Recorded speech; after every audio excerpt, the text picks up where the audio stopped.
You've landed at Spark Launch, the guide star for embracing what it means to be neurodiverse. Here, we navigate mental health triumphs and tribulations from all across the spectrum, charting a course to the shared experiences that unite us, and discovering how to embody the unique strengths within neurodivergent and neurotypical alike, igniting your spark and launching it into a better tomorrow.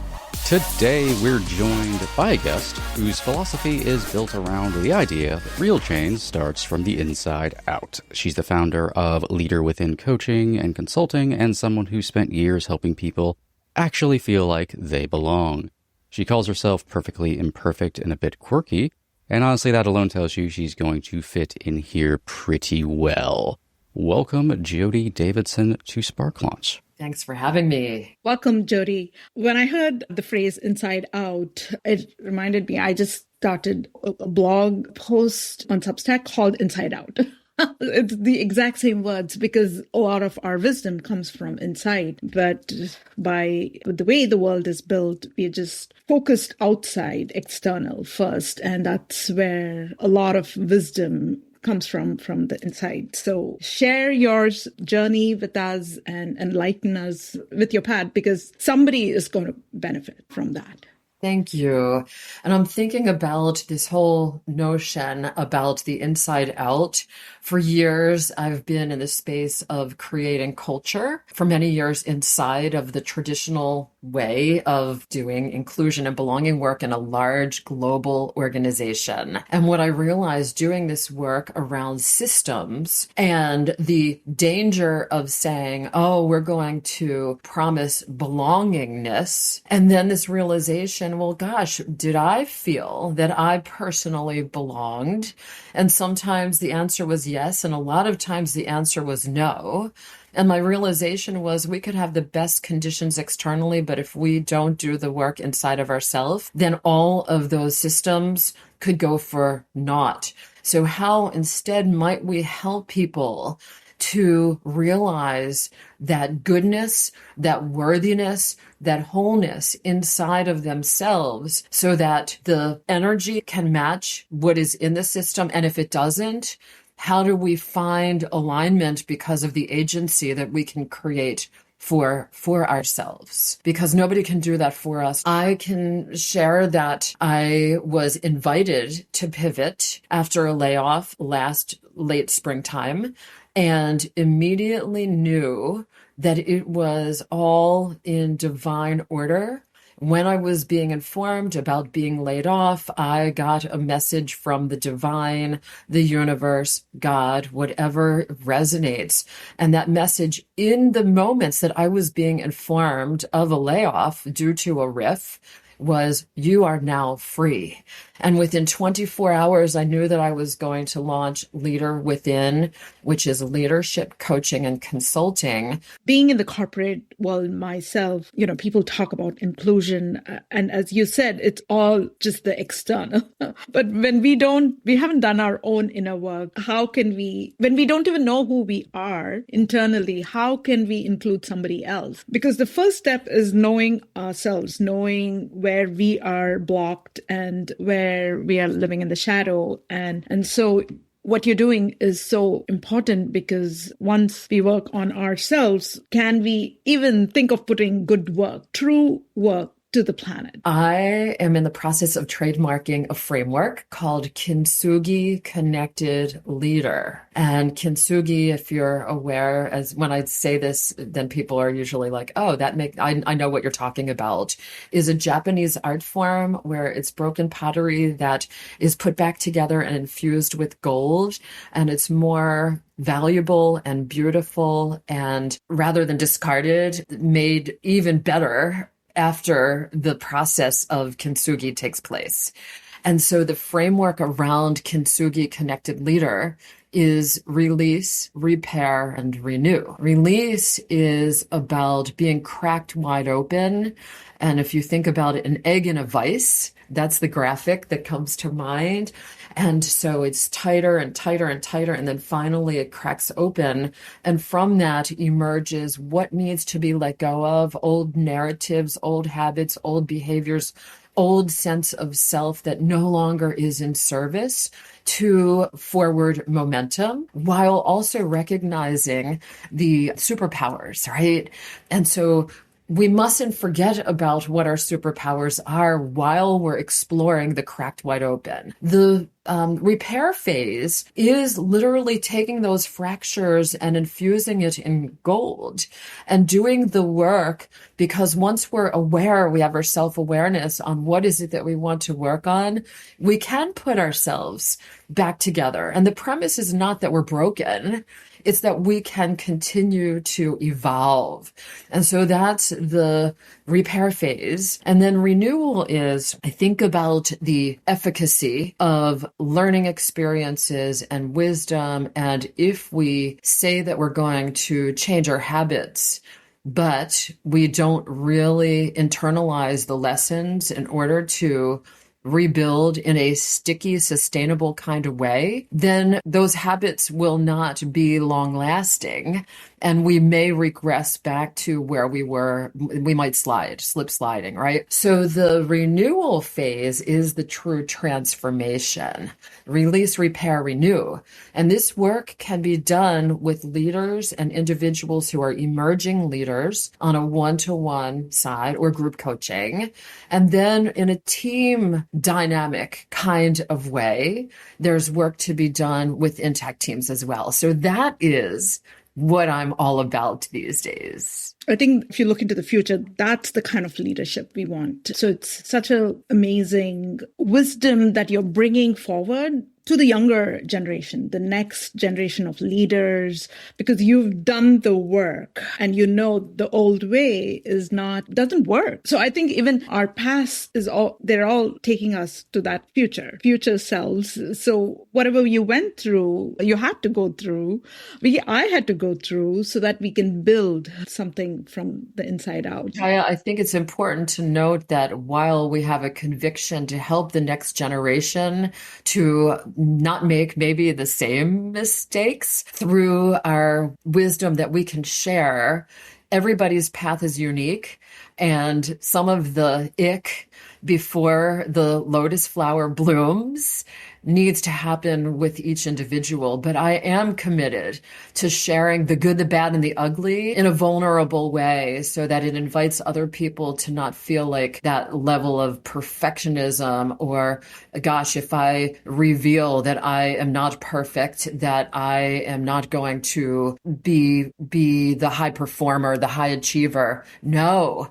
The beauty in all of this is let's just show up in all of the muck and share that, and to role model that it's okay for us to demonstrate that we're a work in progress as well. Yeah, I was actually today writing a post for next week's LinkedIn about perfection and why perfection stops creativity. If you look at who put in those thoughts of perfection, it's those systems, right? At least if I look into my own life, I was not born to be perfect. I was never meant to be perfect, but it stifled me. It made me freeze and not create from the inside. So we have to let go of the idea of perfection because perfection doesn't exist and we're not meant to be perfect. And in that imperfection is how you create. I'm wondering how you stumbled upon your insights around the value of imperfection and honoring your I no longer wish to be stifled. I'm curious about your story a little bit. Yeah, my art journey, it's through my paintings. I used to be a portrait artist by copying everything. And when my mother passed away from Parkinson's back in 2009, I wanted to raise money for Michael J. Fox Foundation. And I wanted to create because I couldn't copy somebody else's work or it wasn't original. I felt it was not original. So that's when I started the exploration of creation. It took years to let go and to allow my heart and intuition to take over. And then also I realized And my dream was always to become a professional artist. And I haven't gone to an art school. So I had to explore my own methodologies. But what also I learned is when you want to sell your paintings to somebody else, your work, it has to align with the customer. So there is that thing that you're coming from inside and you're creating from inside, but still it needs to fit with the external world and the demand, what the world is expecting out of your creation. So there is that dance between the inside and the outside, and only then will there be alignment. When it comes to Kintsugi, I'm going back there because I'm just so entrenched in that mindset. I came up with this expression, gold aligned, and gold is spelled GOAL''D, gold aligned. And we were talking about what happens when we get to the goals and get clarity on what our goals are, and we're aligned, and how that creates forward momentum. And in your case, how that then results in beautiful original art that speaks to the person that has asked you to create for them. How beautiful is that? One thing I want to add is I've always used gold for that exact same reason. So my paintings always have gold in it. And when I add gold, something magic happens. It's very hard to describe, but it fixes a lot of things. And it looks intentional, but it's not. Wouldn't that be something to notice? That we can make things look intentional even when it's not, and how we live our lives in that way. Another thing that I live by is, and this is about awareness, the distinction between intent and impact, and the impact that we have on those that we touch. Because the worst thing we can do is if we have offended somebody, of course, we don't wake up in the morning and say, I am going to on purpose offend somebody. But if we do, how do we recognize, instead of, well, it wasn't my intention to, but instead, wow, I created an impact. And if there's a need to course correct, how do we do so without feeling defensive about it? I just currently love that for the first time ever, someone else is bringing up Kintsugi on this podcast. Which is just a nice change of pace, so it's not always me bringing this up and then having to explain it to the audience because they probably don't know what the hell I'm talking about. It's been something that speaks very strongly to me and has for a very long time. As Ernest Hemingway said once, many are strong at the broken places. And I've thought that of my own, to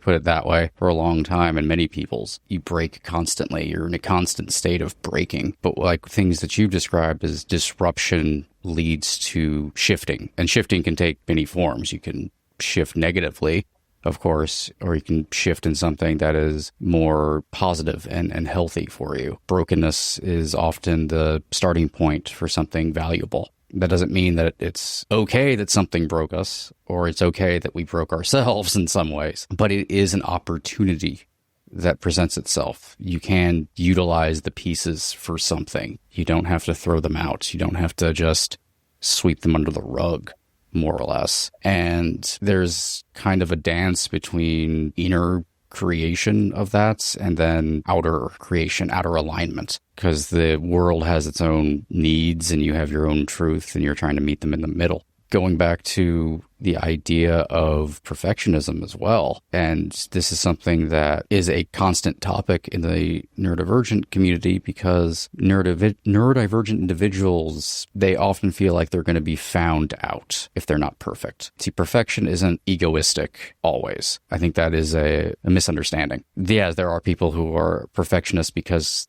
they have an ego about it, but it's often a lack of ego. For me, it would be if I'm doing something for someone else and it doesn't, work out exactly, then I feel like, oh no, now they've seen that I'm not able to keep up in this. It comes with this laundry list of things with it instead of it just being an act of something not working out. I think neurodivergent people feel that way often in the world, because they're always trying to play catch up so often. They're always trying to meet up with demands that don't entirely fit them. And for that reason, they try to strive for perfection, which, as we know, perfection is a concept that doesn't truly exist. We think about, in the simplest terms, and going back to art, what is the idea of perfect? Is that smooth and featureless, or something that is more scuffed up, more beautiful? We probably, if we looked at just a white piece of paper, we'd think like, oh, there's nothing there. A white circle on a white piece of paper. People wouldn't see that as anything. But technically that is perfect. Like, it's unmarred. Nothing's touched it. And then as soon as you start, quote unquote, ruining the paper, then suddenly it has value. It's something. Failure is a part of everything. It's part of being. So when you think about like the framework you've put forward and Kintsugi, how have you seen it show up in your life?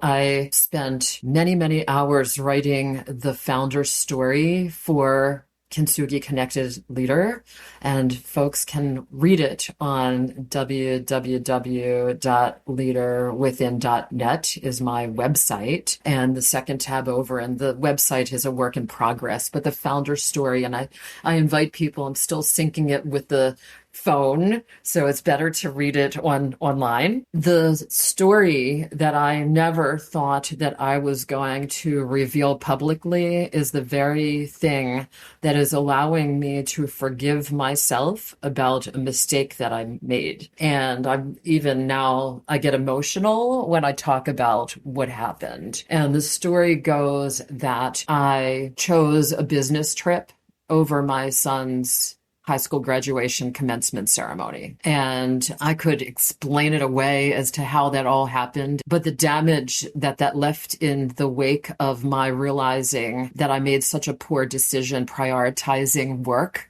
over all else is one of the reasons why I want to help people through, if there's a lesson that I can share that would cause people not to prioritize in ways that aren't in their best interest. That's, my father was passing away and was in hospice care.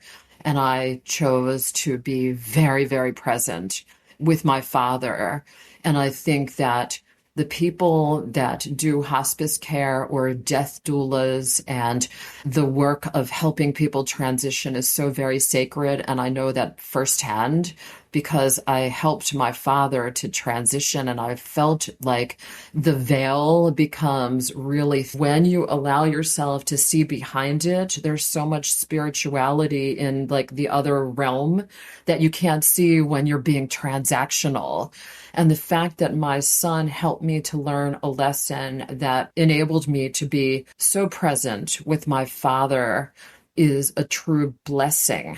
So when you think about the Kintsugi, like the release was, Jodi, you have got to start prioritizing in ways that matter in life in that long-lasting kind of way, rather than choosing the next right sexy thing that's going to help you climb a friggin' ladder, which doesn't really ever work. If you're like, why are we making the choices that we're making, and to be mindful about it. And so I was present with my dad.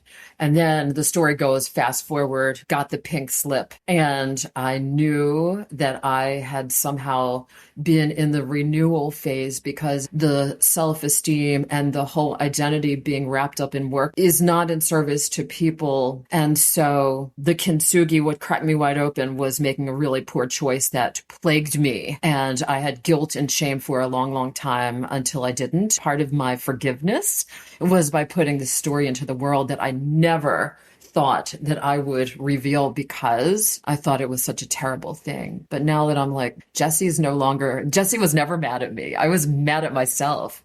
And I'm healing from the inside out by sharing my story. And I invite other people to do that too. I think we all very much hold things we are shameful about. And shame can be a motivator, shame can be a demotivator, shame can also be running on a treadmill and not actually going anywhere. But it can also be moments of clarity and moments where things have hit a precipice that we didn't intend to reach. And it's interesting that, it's also, there's parts of with your, talking about the thin veil between life and death. I think that is also something that's very centering to us. And when we kind of experience that, see that happen, it can bring a sense of we are here existing in time. We are conscious. We are hopefully in charge of our own decisions. And what are we doing with them?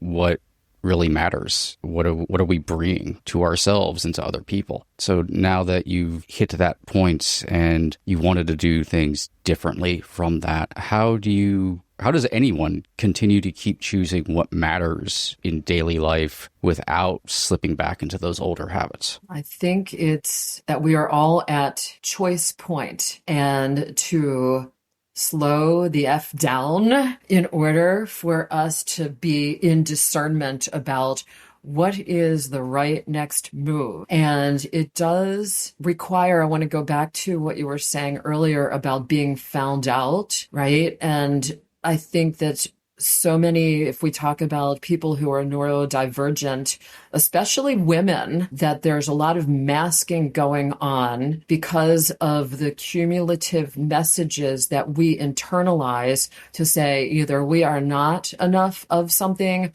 or we are too much of something.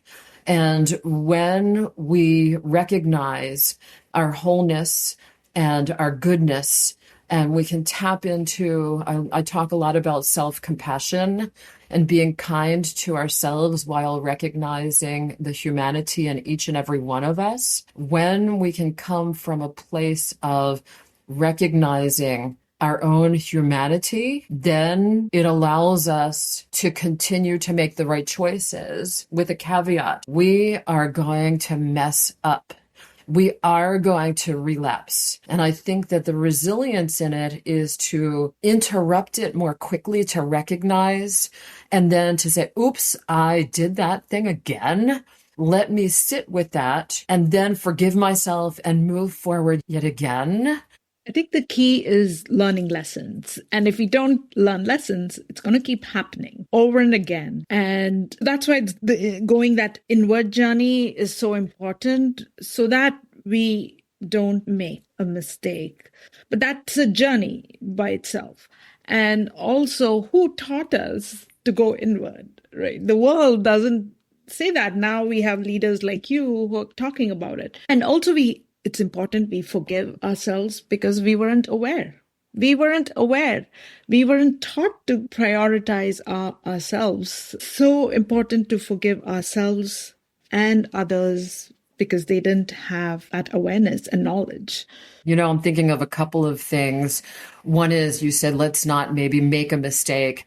What if we turn that upside down on its head and say, what if that mistake is a learning experience that we're experimenting with life and we try something, and if that didn't work so well, if it wasn't in service, then we get to do it again. And that's all about having a growth mindset. And this morning, as I was walking with my two puppies, two Bernie Doodles that I love to talk about, they're my mental health. I was thinking a lot because I was listening to one of your prior episodes. Where does my journey around neurodivergence and autism and ADHD and all of those things come in? And why is it that I have found myself doing coaching for people with ADHD and that it feels in my soul like the right thing to be doing in this moment? And a shout out to Ryan Mayer Coaching for giving me an opportunity to do coaching with them. And it occurred to me, I didn't connect the dots until very recently. My brother has autism. He's nonverbal. I learned he's 4 years younger. And I guess a shout out to people who are siblings of those who are on the spectrum or have other circumstances that require us as sisters and brothers to grow up really, really quickly. Yeah. And so I honor my brother in this moment to have allowed me to have a deep empath way of being in the world, because I needed to if I was going to meet Ronald where he is and to understand him, there was something that telepathic that needed to happen between us. And then I think about my mom, who is a caregiver for mom. She's in assisted living, but that doesn't negate the amount of energy and what's required to be her caregiver. And I love her so much. And the dementia is creating a space where her filters are lacking. And I'm recognizing some self-esteem challenges that were passed through generation to generation,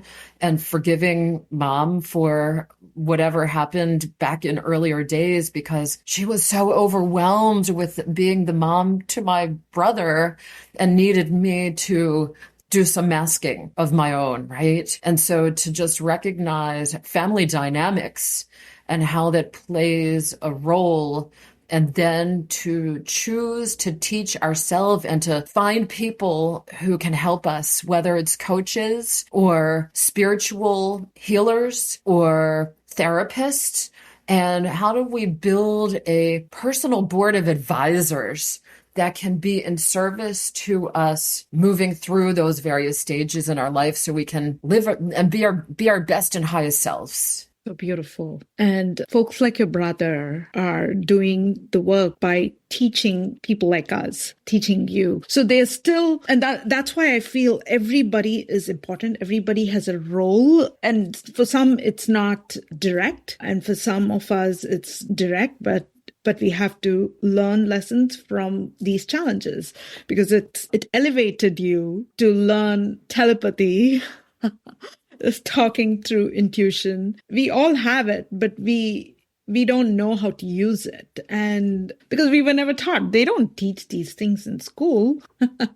Tap into your heart, tap into your intuition. So I think everybody has a role, directly or indirectly. I wish that these types of the exposure to these things was more prevalent. I think that there are some teachers that show up in the traditional world of education, and it may not be part of the curriculum, but it's part of who they are, so they can infuse it. I think about you being an artist, Chaya, right? So the art teachers and the music is so powerful, because the words that we are eating by way of whether it's the media or through music or through other messages that inform our thought habits. And if we're not taught it, how do we empower ourselves to be self-taught and rally around us with the people that can help us even when we're adults who,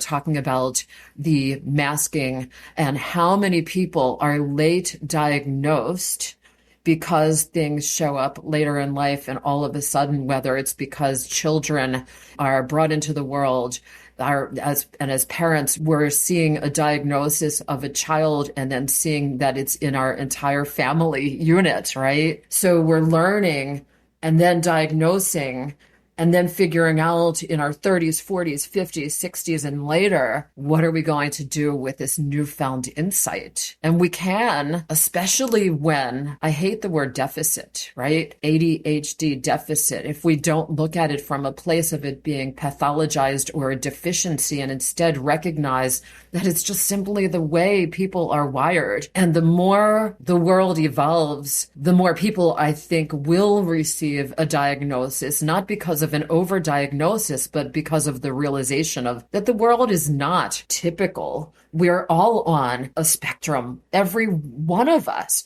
So when I think about, for example, oh, you have an accent? No, you don't. I have an accent, right? Like we're all unique, and we can honor and love on ourselves and just seek out, find the resources when we're ready to. Yeah. I love it when you said accent, because I grew up in India and I have all kinds of accents, living more than half my life here in the US.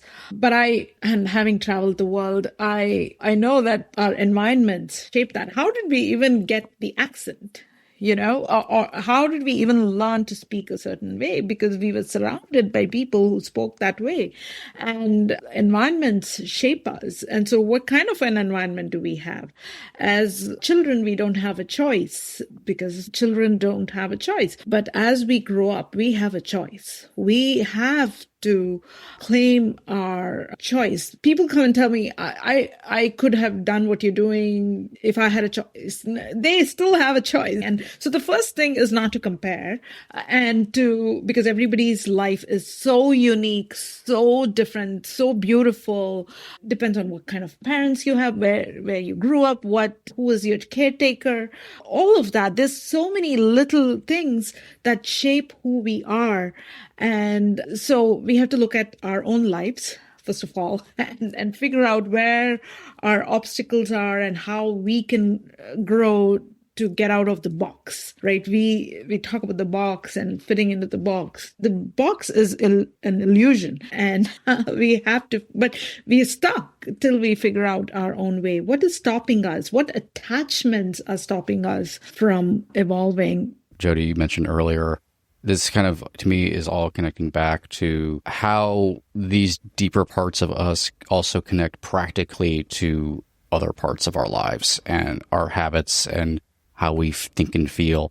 You mentioned the appreciation for teachers who naturally infuse their passions into teaching and how it shapes how people learn and how people grow and how people think. In an even more practical way, going back to the idea of coaching and stuff, that is something that can also be applied to daily living habits. If you have someone with, I'll use me as an example, someone with ADHD who has difficulty with task initiation, particularly around some of the more not exciting parts of life that do not exactly give dopamine.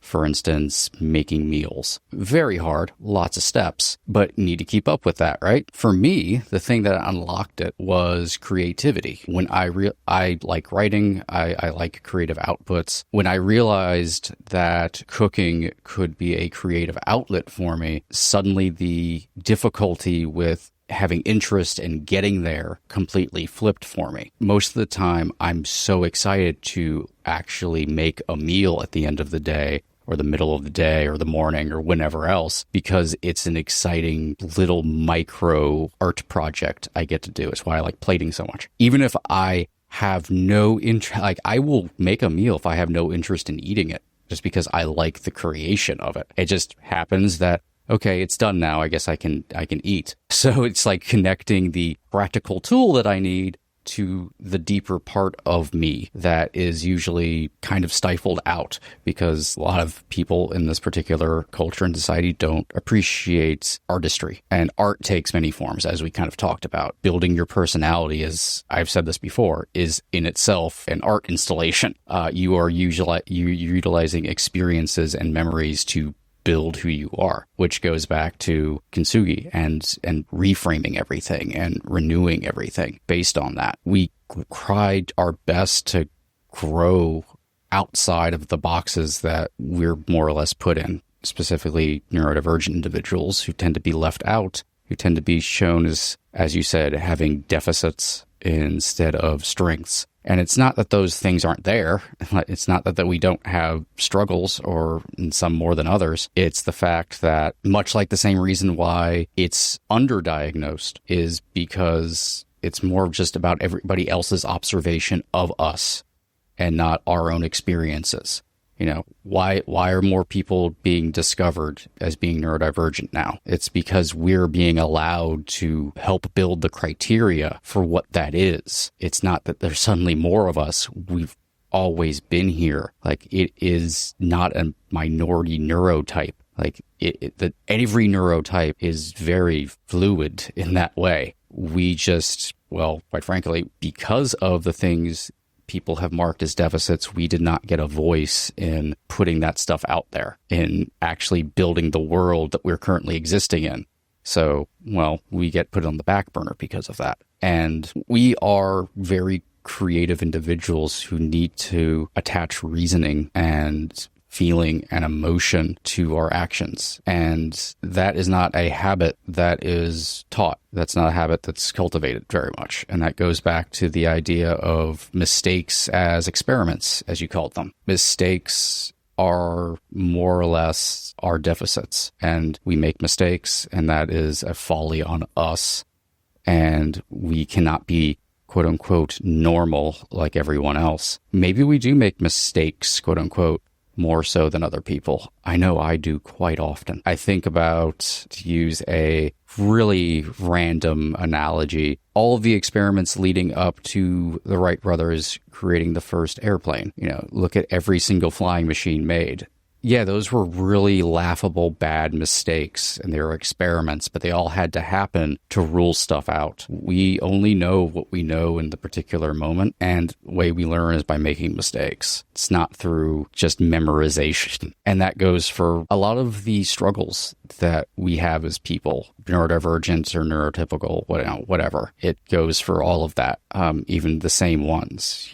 Seeing them as mistakes, we get into bad patterns, we get into toxic relationships, whatever, addiction. Viewing them merely as mistakes doesn't change anything for us. It doesn't shift us into reclaiming ourselves from them and coming out of them from the other side a little bit better and a little bit more evolved than we were previously. They were places we found ourselves in for one reason or another, and what would it take to get us out of the place we found ourselves in? And I think that's really the key to anybody's coaching, and the key to really what it means to live as yourself on this planet, preferably. And that's my TED Talk for the day. A couple of things are coming up for me based on what you said. One is that I feel like calling you a dream weaver, because you have taken so much of this conversation and distilled it and found a way to bring it together in a beautiful way. And everything that you were just describing made me think about having a freedom of expression. And what if the mistakes are a freedom of expression that we can then look at, almost if we're able to separate ourselves from what we just expressed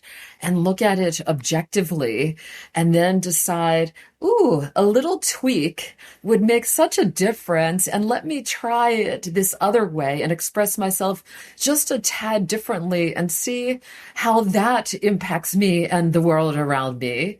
And if we were to have a beginner's mindset and look at the world from that new, fresh eyes kind of way, and then just be playful about it instead of chastising ourselves or other people along the way, I just feel like we would be so much better off as a society because of that. Very, very true. Yeah. No, that is preferably the kinder way of the world, which would be nice. And there's many people, thankfully, think like this, that we kind of slowly discover, and we find like-minded individuals, such as yourself, and pull them in and tell them like their voice does matter. And that this feeling we have of having a better way to look at the events around us and the events in our lives, like the way that everyone has framed them so far, isn't the only way. I usually say most things there's not really a right or wrong to most things. There is a wrong way to look at this stuff. And we do look at them in a way that takes us out of ourselves and removes agency from ourselves and removes how we would naturally express ourselves and how we want to express ourselves. That's arguably the wrong way. We need to be able to express ourselves and take that playfulness and bridge that childhood curiosity and the adult agency and build something that's stronger where all the previously broken places were. I do think one more thing about the wrong way is for us to be mindful that when something emerges that appears to be wrong, we likely have an element of that inside of ourselves. So to find a nugget of what's right in what feels wrong so that we can meet people across difference in a way that allows people to feel seen and heard, even if we need to reach across the aisle in order to do so. I want to add one thing before we end this podcast, is when we create work from inside out, and I've seen this with my art, it will shift. It will shift people in a positive way. I've seen people tear up. They come back and say how happy that painting has made me. I look at it, I cry. So I've seen that. So it is energy we are transmitting. So when we do work from love, we will transmit that love over to another person. That's the way the universe works. That is energy. And yeah, so I just want to reassure you, you're doing amazing. You don't need any, just your work is so important in this world. And we need to create leaders who are building things from inside out. You said, so Jodi, where can everyone listening find you and your work? www.leaderwithin.net, and my email is jodi@leaderwithin.net. Awesome. I will, of course, include those in the show notes, as always, which you can find at sparklaunchpodcast.com. Thank you so much for coming on to the show and talking with us. I really enjoyed this, and I really enjoy you.